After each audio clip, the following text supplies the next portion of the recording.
নেতাদের গায়ে যেমন রক্তাক্ত অবস্থা ছিল, তারেক রহমানের গায়ে কিন্তু কালো দাগ ছিল, রক্তাক্ত অবস্থা ছিল এরশাদের পেটোয়া বাহিনী দ্বারা।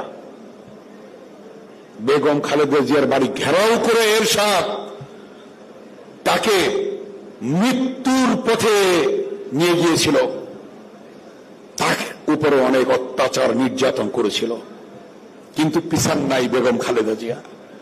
বলেছেন খালেদা জিয়া যে আমার সন্তানকে মেরেছে, আমার ছাত্র হত্যা করেছে, আমার ডক্টর মিলনকে মেরেছে, হত্যা করেছে, কিন্তু বাংলাদেশের সকল ছাত্ররা আমার সন্তান।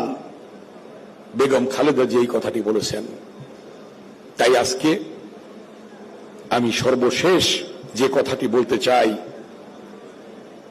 গণতন্ত্র পুনরুদ্ধার, ভোটের জন্য, ভাতের জন্য ওই সুলতান সালাউদ্দিন টুকু, যুবদল, ছাত্রদলের আপনার এ রাকিব নাসির এবং স্বেচ্ছাসেবকের জেলানি এবং রাজীব, তাদের নেতৃত্বে সারা দেশে ভোটের অধিকারের জন্য লড়াই তারেক রহমানের নেতৃত্ব হয় নাই? হয়েছে কিনা? একটা বিভাগীয় জেলায় সভা, সমাবেশ, মিছিল, আন্দোলন হয়েছে।